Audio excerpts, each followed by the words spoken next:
बेटी को उस मीनार में भेजे, लेकिन यह काम आसान नहीं था। आमिना को कैसे समझाया जाए, उसे कैसे बताया जाए कि उसे एक ऐसी जगह रहना होगा जहां वह बाकी दुनिया से कट जाएगी। हाजी अब्दुल करीम ने फैसला कर लिया था। अब देर करने का कोई मतलब नहीं था। उसने अपनी बेटी आमिना को अपने पास बुलाया। आमिना अपने कमरे से निकलकर अपने वालिद के पास आई। उसके चेहरे पर मासूमियत थी और आंखों में सवाल। अब्बू जान, आपने बुलाया? आमिना ने अदब से पूछा।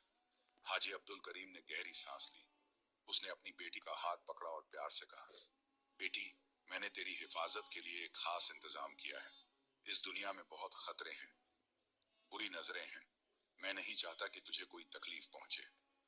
आमिना ने हैरानी से पूछा, लेकिन अब्बू जान, मैं तो यहाँ महफूज हूँ। इतने सारे पहरेदार हैं, फिर क्या खतरा? हाजी ने समझाया, बेटी, कुछ खतरे आंखों से नहीं दिखते। मैंने तेरे लिए एक खास जगह बनवाई है, वहां तू बिल्कुल सुरक्षित रहेगी। यह सब तेरे भले के लिए है। क्या तू अपने बाप पर भरोसा नहीं करती? आमिना ने अपने वालिद की आंखों में देखा। उसे उनमें फिक्र और मोहब्बत दिखाई दी। उसने सोचा कि शायद अब्बू जान को कोई खतरे का अंदेशा है। उसने धीरे से सिर हिलाया और कहा, जी अब्बू जान, मुझे आप पर पूरा भरोसा है। आप जो कहेंगे वही करूंगी। अगले दिन सुबह सवेरे एक खास पालकी तैयार की गई, रेशमी पर्दों वाली, सोने के हत्थों वाली। आमिना को उस पालकी में बिठाया गया। साथ में उसका और महल की खास खादिमाएं भी थी। एक लंबा कारवां शहर से निकला और उस टापू की तरफ बढ़ा। जब वे टापू पर पहुंचे तो आमिना ने पालकी के पर्दे से झांक कर देखा। सामने एक बहुत ऊंची मीनार खड़ी थी, इतनी ऊंची कि उसकी चोटी बादलों को छू रही लगती थी। मीनार की दीवारें सफेद संगमरमर की थीं, जो सूरज की रोशनी में चमक रही थी। ये क्या है अब्बू जान? आमिना ने पूछा। ये तेरा नया घर है बेटी, हाजी ने जवाब दिया। आमिना को समझ नहीं आया, लेकिन अब्बू जान, इसमें तो दरवाजा ही नहीं है, मैं अंदर कैसे जाऊंगी? हाजी ने इशारा किया। कारीगरों ने एक मजबूत रस्सी वाली व्यवस्था बनाई हुई थी। एक बड़ी सी टोकरी थी जिसमें बैठकर ऊपर जाया जा सकता था। आमिना को उस टोकरी में बिठाया गया। उसकी सहेलियां और खादिमाएं उसके साथ खड़ी होकर रोने लगी।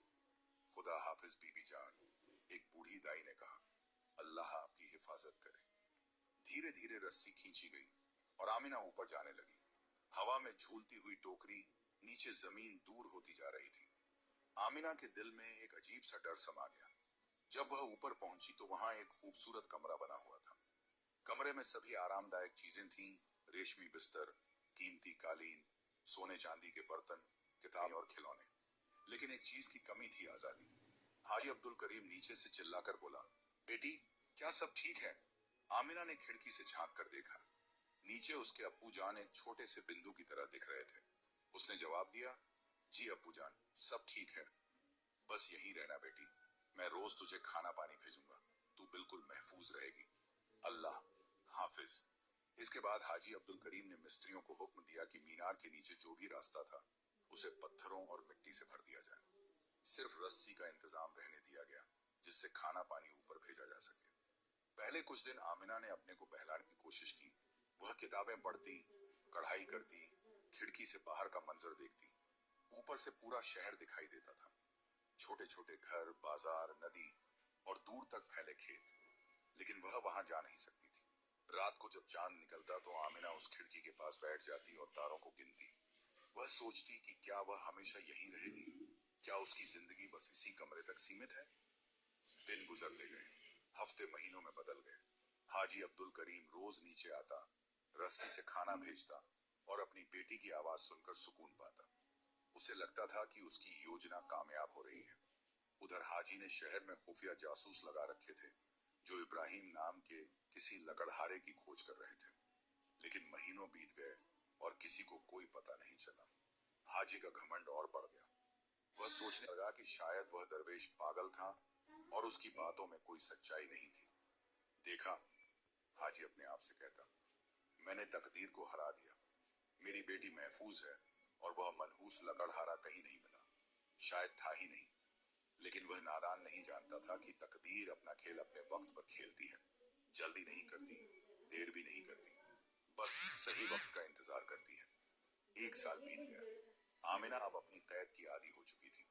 उसने उम्मीद छोड़ दी थी कि वह कभी इस मीनार से बाहर जाएगी। उसकी जिंदगी एक रस्सी और एक खिड़की तक सीमित हो गई थी।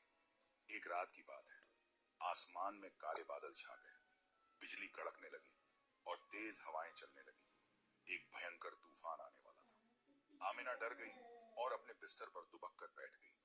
उसने अल्लाह से दुआ मांगी कि यह तूफान जल्दी खत्म हो।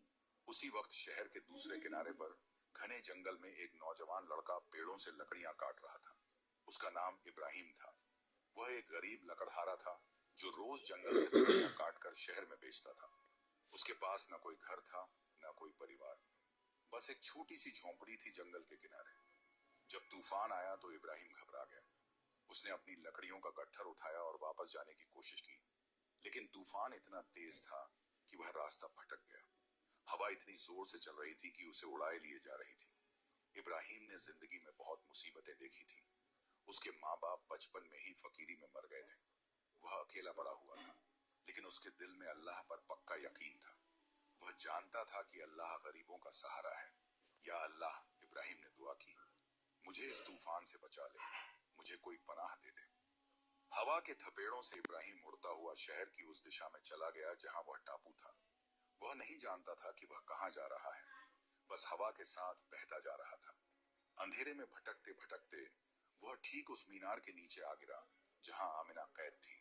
वह बुरी तरह थक गया था। उसके कपड़े फटे हुए थे और शरीर पर चोटें लगी थी।